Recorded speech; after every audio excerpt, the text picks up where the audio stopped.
My name is Matthew from Otis for Educators, and today we're going to talk about a great conversation piece that I hope to meet everybody down at ISTE 2022 to discuss and maybe give you some great ideas on how to incorporate Google Earth and Google Maps and even some family research to improve cultural diversity, cultural acceptance, and of course, social and emotional learning for our students. So let's just jump in and discuss what I will be covering in our session.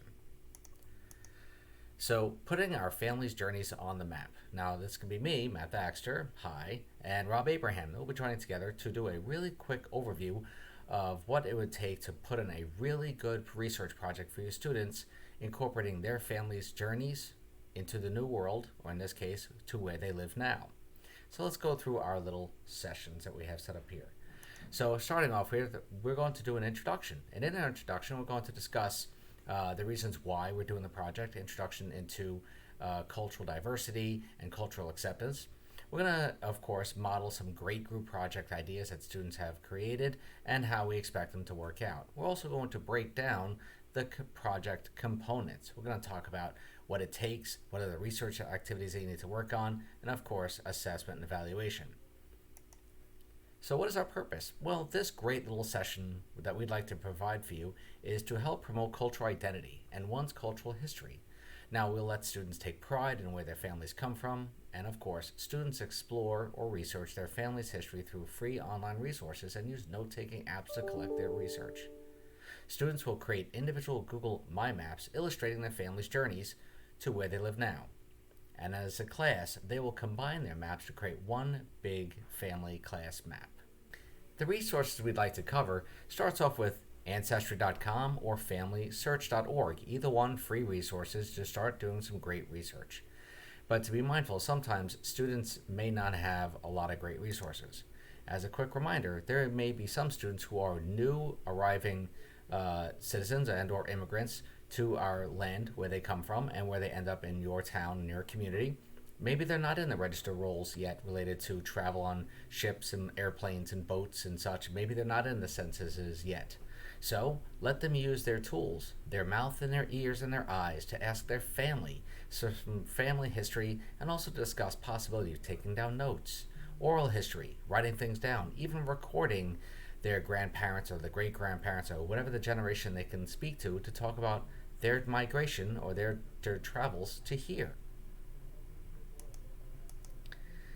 And of course, we're going to plot all of these great resources and things ending up on Google Earth. Now, Google Earth can be either done with some great resources. So, for example, Google Earth, we could talk about the download application that you use on your Mac or Windows machines, or you could talk about Google Earth on the internet, right? So earth.google.com. We'll talk about those too. And then you have Google My Maps. Now, Google My Maps is one of my favorite.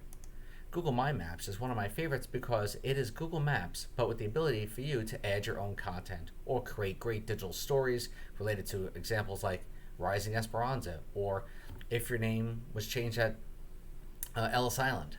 Great stories that you can talk about students where have places change over time, where they move from, where they're going to.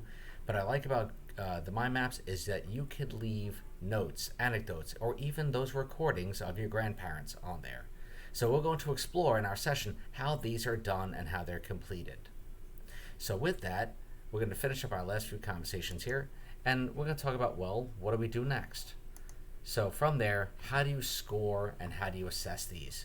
Now, using a rubric to evaluate students' work. Well, what are you going to look up? You're going to look up researching tools. You're going to see how much they've acquired.